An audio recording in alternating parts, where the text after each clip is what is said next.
Good afternoon to all of you.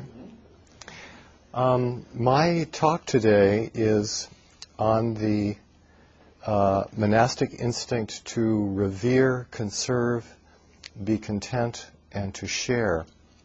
And in the course of the talk, I would like to expand our understanding of instinct to also encompass both attitude and virtue, because they all move into the same area. And also to think of the idea of the instinct, the attitude, the virtue to revere, conserve, be content with little as something that comes about with cultivation and practice. Yes, please. I'll do my best. Thank you. And I'll explain this part of it later. At this point, I'll just say now I don't write on boards very much. And one leg is shorter than the other. I'd like to introduce this topic with a story. And I'm going to ask you to bear with me for a moment until you see where I'm going with it, because I think it is a wonderful way of introducing the monastic instinct, the monastic attitude. In 1418, in the city of Florence, Italy, there was a competition announced for the design and building for the dome of the new cathedral of Santa Maria del Fiore. The participants had 6 weeks to submit models, designs, or even make suggestions on how to vault the cathedral's very large dome. Sponsoring the competition was a group called the Opera del Duomo, the Office of Works that was in charge of the building, which had begun construction in 1296, over 100 years before. With a handsome commission and plenty of prestige at stake, this competition drew the most talented designers of the time, architects, masons, builders, and more than a dozen models were submitted for the competition. And the way that the models would be submitted was that they would be built on the floor of the new cathedral that was under construction. But the most daring and talented and unorthodox model did not come from a famous architect or a builder or a mason, but was instead the brainchild of a Florentine clockmaker and jeweler named Filippo Brunelleschi. Now, the model of Brunelleschi's dome spanned 6 feet, and it was 12 feet high. It needed 49 cartloads of quicklime to hold together the 5,000 bricks which constructed it. It was big enough for a person to walk into and to inspect the construction. It was completely unorthodox. His method of building design omitted the wooden framing or scaffolding that was usually put in the middle of any dome over which you laid the bricks. And this radical difference, the fact that it had no scaffolding, completely distinguished it from all the other models and designs. So different was this approach that all of the members of the building commission wanted to know how he was going to do it. They were completely baffled, and he did not help them. His design was a complete mystery. He would not tell them how he would do it. He would not discuss his plans. He would not show them any drawings. He was completely secretive. And he worked alone all the time with only 1 or 2 assistants to help him. So they, as Italians are wont to do, they got very excited. And during the many spirited discussions that they had over the building of the new dome, during one of them, they literally threw Filippo Brunelleschi out of the cathedral precincts. The wardens called him an ass and a babbler. And finally, possibly out of desperation or as a stroke of genius, Filippo proposed to the group of wardens that anyone among the competitors who could make an egg stand on its end on a piece of marble should be given the commission. And eggs were brought in and passed out to all the competitors and to everyone on the Opera del Duomo board. And none of them could do it. And so they turned to Brunelleschi and in Italian fashion, said. And so he took an egg. Okay. This is not a real egg. I borrowed this from a parrot. It's her favorite toy. He took an egg and very smartly and quickly he whacked it on the end and stood it right on the piece of marble. And they looked at him like this and said, well, if we had known that, we could have done it. And he said, gentlemen, all of you, any of you, could build the dome of Santa Maria if you knew my plans. And I'm not going to tell you what they are. So finally, after all of many more discussions, grudgingly, he was given the commission to build the dome. He completed the dome of Santa Maria del Fiore in 1436. Pope Eugenius IV consecrated the cathedral 1 month later, 16 years and 2 weeks after construction had begun. And it was a very difficult construction as things were in those days. It was completely successful. The dome is still standing. It is the biggest church dome in the world. It spans 143 feet. It's bigger than any other cathedral dome. When I read this story, it captured my imagination. Filippo Brunelleschi knew how to make an egg stand on its end. The humble egg is an unremarkable object that is familiar to everyone. Millions of pounds of eggshells are thrown away every day without much thought given to the beautiful proportion and design of that elegant oval. But how many of us know how to make an egg stand on its end? The egg standing on its end is the perfect metaphor for the monastic life. The ordinary egg is something that everyone is familiar with and doesn't think twice about. But the egg, handled by someone with the special knowledge, the special wisdom of its shape, and everything that that shape is capable of, that egg can be made to do something that is quite remarkable. In the same way, the wisdom of a monastic life, which comes from his or her vows and religious practice, enables the monastic to do something that few people know how to do. And I would add to this that this would be the same knowledge that a deeply religious person would also possess, whether they be monastic or not. But this special thing is how to find true happiness and contentment within themselves. That happiness does not come from prestige. It does not come from fame. It does not come from gain. It does not come from accomplishment, wealth, or property. But it comes from the intentional cultivation of reverence, renunciation, gratitude, and generosity. These monastic instincts, these monastic virtues, are the egg standing on its end.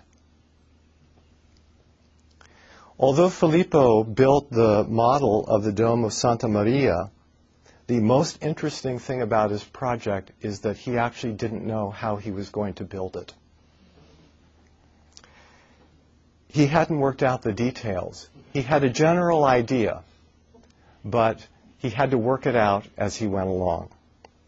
He didn't fully know how he was going to do it, but he believed that he could do it, and his ingenious construction methods were all developed in the course of the cathedral's construction. In fact, there was a young art student who used to come in and sketch his construction machines. The art student's name was Leonardo da Vinci. Da Vinci's drawings survived. Filippo's plans, he never showed them to anybody. His did not, and his were only found recently. Filippo had faith in himself that he could do it and to complete it successfully. A monastic cultivates religious faith to lead the life of reverence, renunciation, gratitude, and generosity. However, learning the practical cultivation of these virtues, that's something that you learn as you go along. We have to cultivate the faith needed to meet and overcome the obstacles we encounter, internal and external, that are inevitable in religious life. Even though we don't know how to do it when we start, we can't allow that from preventing us from going ahead. It is a creative work in which monastic virtues are both created and discovered.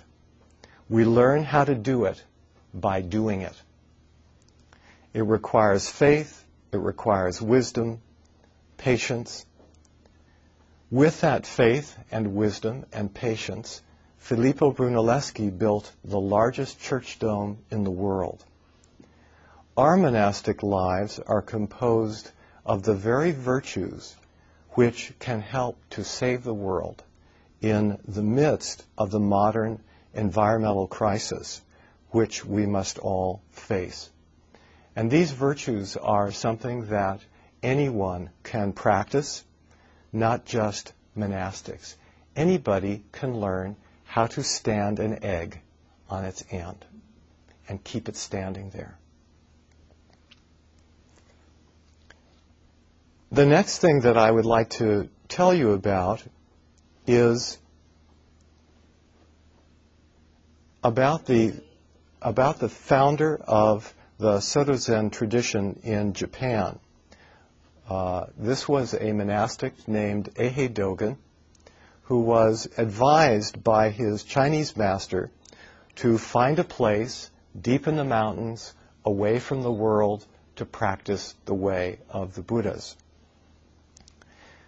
Nowadays, Dogen is regarded as a kind of Buddhist Thoreau, embraced both by Buddhists and non-Buddhists alike as an environmental prophet many centuries ahead of his time. And if you're not familiar with Dogen's name, you are likely to see his name linked more and more with environmental issues. And his voluminous writings, in which he used a lot of nature imagery, are most likely going to be quoted for a long, long time. His writings and teachings deserve to be included and studied in this modern context. However, as with many prophets, his teachings are often misunderstood, his words often misquoted, and his meaning somewhat distorted. He's popularly thought of as a nature mystic, as a kind of Buddhist Saint Francis, because his works, as I said, are rich in its natural imagery. And it's really easy to think of him this way. In fact, one of his most famous discourses is entitled The Mountains and Rivers Sutra. But Dogen was not an environmental prophet. Instead, he was a revolutionary religious thinker, and primarily he was a monk, a monastic. He saw the relationship between the sentient and the non-sentient world, between the human world and the natural world, in a constant state of religious fusion. Once we look at the basis of his vision, Dogen actually does become a real luminary of the monastic view of the environment, as well as a real prophet for a sacred and sustainable environmental culture. One of the themes of our conference is the monastic instinct to revere. Dogen's vision of the eternal, which he called Buddha nature, could be described, and it's a particularly poor way of describing it, but it can work, can be described as reverential realization. Dogen believed that everything is Buddha nature. Buddha nature is the essence of Buddhahood that permeates all beings. Everyone is endowed with Buddha nature, and each and every one of us can fully realize Buddha nature through our religious practice. But to Dogen, it was insufficient to say that all beings are endowed with Buddha nature, or that Buddha nature, or that all beings have Buddha nature. Everyone is Buddha nature. And not just everyone. Everything is Buddha nature too. Everyone and everything, be it sentient or insentient, is Buddha nature. It is the living tissue of the essence of Buddhahood. Everything. The only way then to practice the Buddha nature of everything and everyone is to treat everyone and everything as Buddha nature, as sacred. To Dogen, everyone and everything is literally the living, manifest, fully realized body of Buddha. I wrote this equation up here. Buddha nature equals everyone equals Buddha nature equals everything equals Buddha nature. And we could just write that ad infinitum. That was his view. So in this view, both human beings and the physical world are the living expression of the life of the Buddha. And when I say everything, I mean everything. Space is just as full of Buddha nature as our lectern is solid. A human being, in terms of Buddha nature, is equal to an insect. A tree is the same as a car, which is the same as, in Buddha nature, as a person. Everything is Buddha nature. Everything is the object of veneration of the living essence of Buddha nature. So, when this vision is applied to the environment, the implications for environmental consciousness, sacred environmental consciousness, is staggering. Nothing is mundane. Everything becomes sacred. And because everything is sacred, it must be revered, conserved, protected, purified, preserved, maintained. You get the idea. Reverence is not only an attitude of mind, it has to become a physical expression of the reverential attitude. One treats everything as if it were because it is, the living tissue of Buddhahood. If you think this through, this view means saving the entire world and everything within it through the way that we live, through the actions of body, speech, and mind. Because the way that we live is our realization of religious practice. And that practice itself, that very life, is the vehicle of reverence.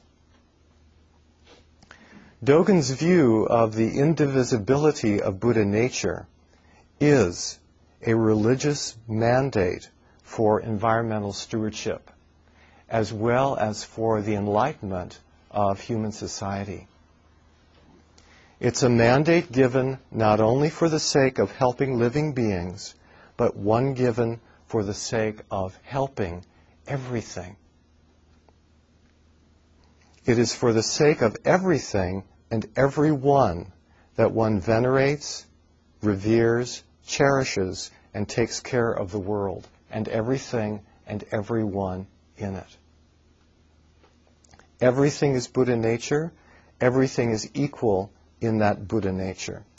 The grasses and the trees, the mountains and the river, says Dogen, proclaim the Buddha's teaching just as eloquently, just as equally as any human being does. There is no boundary between that which is sentient and insentient. The insentient communicate their sacred equality just as eloquently as the sentient do. Creatures and things express their life, each in their own way, and they communicate that life in ways which nowadays we can actually observe through our own senses, understand intellectually, and even measure scientifically. All creatures are expressing their language to us, and we can see what that language is. This is the essence of Dogen's religious vision. Everything and everyone is Buddha nature. Therefore, we must treat it as such and care for it with reverence, love, renunciation, non-greed, gratitude, and generosity.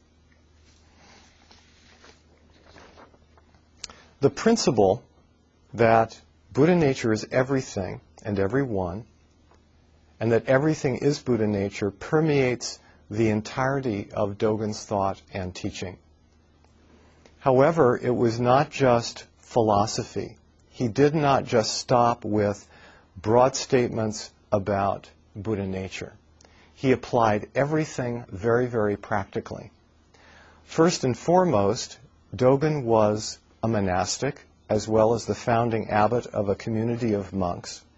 So he applied his vision practically to encompass and to govern all the aspects of monastic life, from the most sublime down to the most earthy. The man who wrote the Mountains and Rivers Sutra also gave his monks clear instructions on how to use little clay balls to clean themselves after they defecated, and also how to use the toothbrush, included with prayers taken from the sutras to remind them what they were doing and why they were doing it, that everything they were doing was a religious act. His writings are full of these practical methods, each accompanied with exhortations to focus the mind on contemplation and on spiritual realization.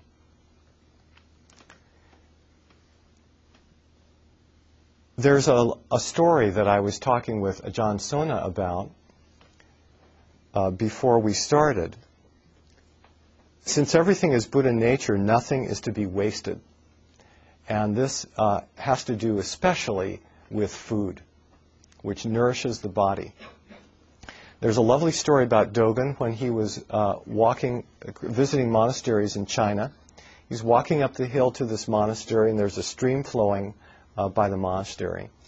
And he was walking, he sees a cabbage leaf floating down the stream. And he stops, and he looks at it, and he says, "I'm not going to go there. They waste food. So he turned around and he started walking down the hill again. After a few minutes, he hears this thunderous sound behind him. He turns around and looks, and there's the chief cook with a little net running down the hill, stopping by, whipping up the cabbage leaf in his net, and running back up the hill again. And Dogen, who must have been a saint, I'm sure he was also quite hard to live with, as most saints are, looked at the man and looked at the place and thought, maybe I will go there after all. He had very high standards. In his work called the Tenzo Kyokan, which is the instructions to the chief cook, Dogen gives clear guidance on how the monastery food, in this case water and rice, because this is the 13th century, is to be prepared and cared for, along the principle that everything is Buddha nature. He says, once the food has been prepared, it must be cared for in the same way as we care for our own eyesight. The common property of the temple must be accorded the same care as that accorded to our own eyes. This food must be dealt with as if it were for the royal table. Exactly the same care must be given to all food, whether raw or cooked. He directed that the water in which the daily rice was washed was to be strained to make sure that not even a grain of rice would escape. The water with which the rice is washed must not be idly thrown away. In the old days, a straining bag was used for the purpose of ensuring that no rice was ever left in the water. Every grain of rice must be washed carefully by the chief cook personally. He must never leave until the washing is over, and he must, on no account, cast away even a single grain. This goes along with what Sister Judith was saying about the Benedictine rule, in which the seniors of the monastery, the older monks, would be empowered by the abbot to be abbots in their own area. And in Dogen's monastery, the chief cook personally had to oversee everything. He was in charge of holding the food of the monastery that nurtured everyone so that they could practice the way together. He did not just focus on food. The kitchen pots were seen as part of Buddha nature and were to be cared for with the same spirit of devotion. The pot in which the rice is cooked must be thought of as our own heads. The water in which the rice is washed must be thought of as our own life. The instructions to the chief cook comes from a larger work called the Chiji Shingi, which is an analysis of 6 of the offices of the monastery, of which the cook is the most famous, but the prior is another one, and the person who takes care of the monastery goods is another one. These instructions become a model for the way that the monastery seniors should carry out their duties, including the abbot. And this kind of reverential love and care is a model for how people can take care of their own lives with reverence and mindfulness, and how they can apply that same kind of care, reverence, and mindfulness to the world around them. The monastery cook must be able to see the Buddha nature in everything. He or she must be content with the quality of food offered to the monastery and purchased for it, and do his or her best to prepare the food that is to be cooked that day. Above all, he or she must be able to see and show the Buddha nature within it once it is cooked. Dogen says, the chief cook must not eye the food superficially or with a discriminatory, judgmental mind. His spirit must be so free that the Buddha land appears within a blade of grass whenever he and others behold it. And he must be capable of giving a great sermon even on the very heart of a particle of dust. He must not be contemptuous when making poor quality soup, nor should he be overjoyed when he makes it with milk. If he is unattached to the last, he will not hate the first. There must be no laziness in him, however unappetizing the food may be. Should the food he beholds be of good quality, his training must become all the deeper so that he might avoid attachment thereto. His speech in the presence of all men must be the same, unchanging in mode, for should he change it, he is not a true seeker after Buddhahood. He must be polite in all he does, and strenuous in perfecting his efforts at cooking, for these actions will lead him in the path of purity and care, once trodden by the excellent monks of old. I myself long to be thus. He also says it is absolutely essential that the pure actions of the chief cook shall come forth from his realization of unity with all things and beings.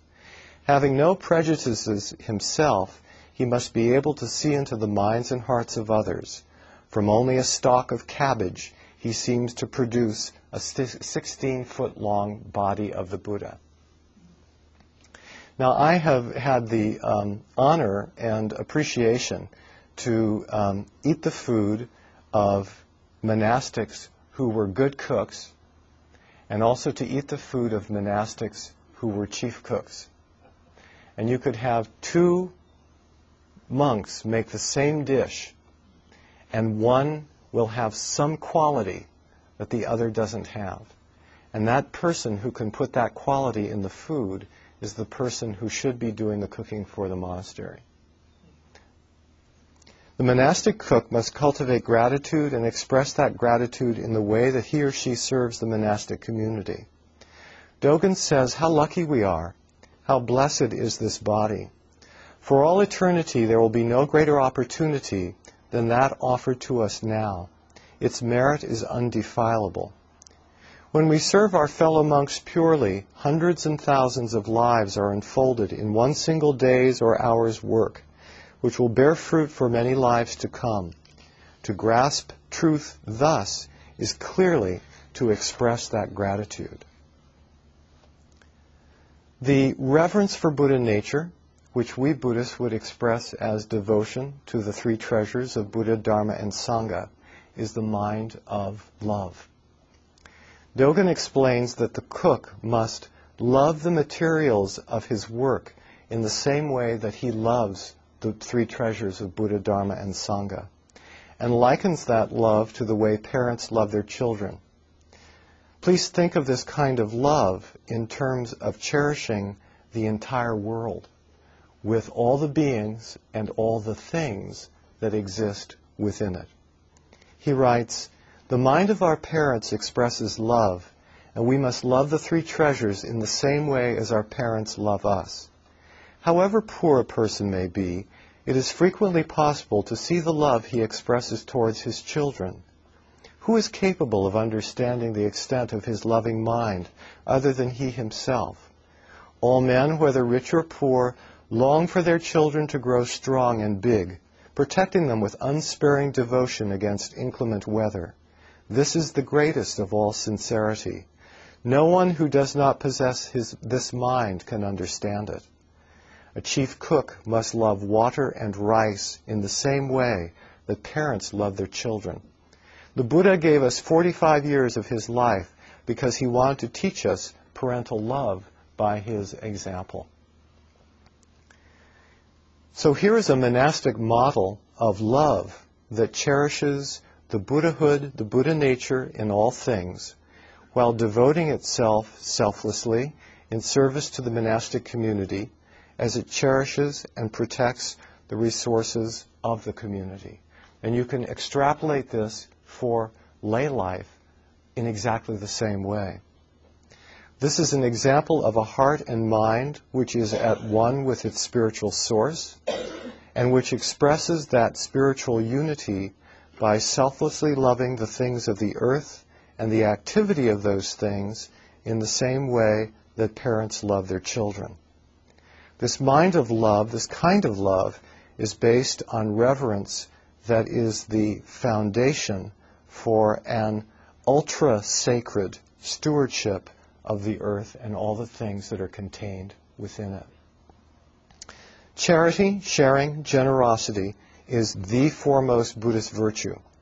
All of our morality in Buddhism begins with charity, which we call dana. It is charity that opens the heart and enabled us to care for something other than ourselves. Dogen says the offering of only one coin or blade of grass can cause the arising of good. For the teaching itself is the true treasure, and the true treasure is the very teaching. We must never desire any reward, and we must always share everything we have with others. It is an act of charity to build a ferry or a bridge, and all forms of industry are charity if they benefit others. If they benefit others, he says. But the question arises, what if others are harmed by industry? What if industry harms the resources of life for all beings by fouling the water, polluting the air, and unnaturally accelerating the warming of the planet? If this kind of industry harms others, then there does appear a moral obligation to change industry in order to do that which will help, not harm, the delicate web of being. This kind of action is consistent with the spirit of right livelihood, one of our most fundamental teachings, and it has to be done in a spirit of loving kindness, compassion, charity, tenderness, benevolence, sympathy. This is a real project for human beings. This is only a drop in the bucket of Dogen's teachings, but it gives you a good sense of how the monastic life, and more importantly than that, the monastic virtues, the monastic attitudes, can become a template for an environmental renaissance. In Buddhism, there is more than enough teaching to serve as a wholesome foundation for environmental awareness, education, not to mention the necessity for compassionate, vigorous, and decisive action.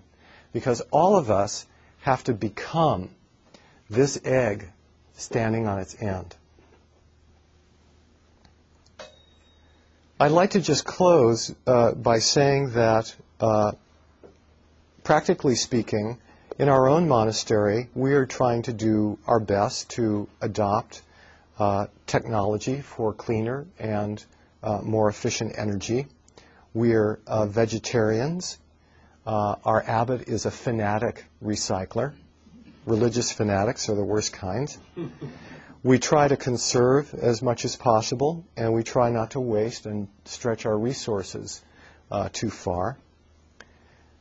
We try to purchase green products. We have a long-term plan for greening our monastery. We live on donations, so the limitations for us are obvious. But we're still trying to do our part, and I'm certainly going to come away from our talk with a lot of good ideas for better ways to reduce our environmental impact. We are active contemplatives, and in our teaching we're trying to emphasize the qualities of monastic life and general Buddhist practice which can help people cultivate the faith and determination that they're going to need to solve the really grave problems of the day. And as you all are all aware, those grave problems which we humans experience, even though they're environmental problems, they're fundamentally spiritual problems.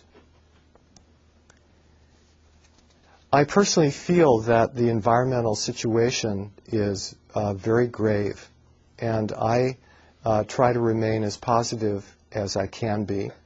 We are already seeing the signs that the beings in our world, in this and in the coming generations, are going to face some really, really difficult and grave consequences and decisions because of our lack of wise stewardship.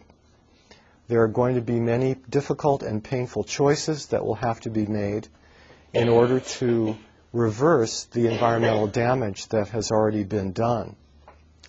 But in dealing with those problems, the virtues of the monastic life become the invaluable resource and actually contain the blueprint for success. Reverence, renunciation, noble poverty, generosity, celibacy, compassion, conservation, selfless service, education, faith, morality, kindness. It just goes on and on and on. In coming years, people may well have to learn to live more like monastics, learning to be content with less, as conditions will force all of us to elevate our vision and to change our vision in order to do what will be necessary to sustain the natural conditions of life on our earth. If we monastics can have a positive influence, my prayer is that we can be the egg standing on its end. Through our monastic lives and vows, we can take something very ordinary and transform it into something extraordinary. We can show people, by example, how to be happy and fulfilled without having to have a lot of stuff. We can help others by inspiring them to cultivate a life of virtue that seeks to help beings as it cherishes the world and all the amazing and wonderful things that are contained within it. These virtues are the pathway to human happiness. They may be a blueprint for survival, and they are certainly the pathway to enlightenment itself. May we all realize it together. Thank you all.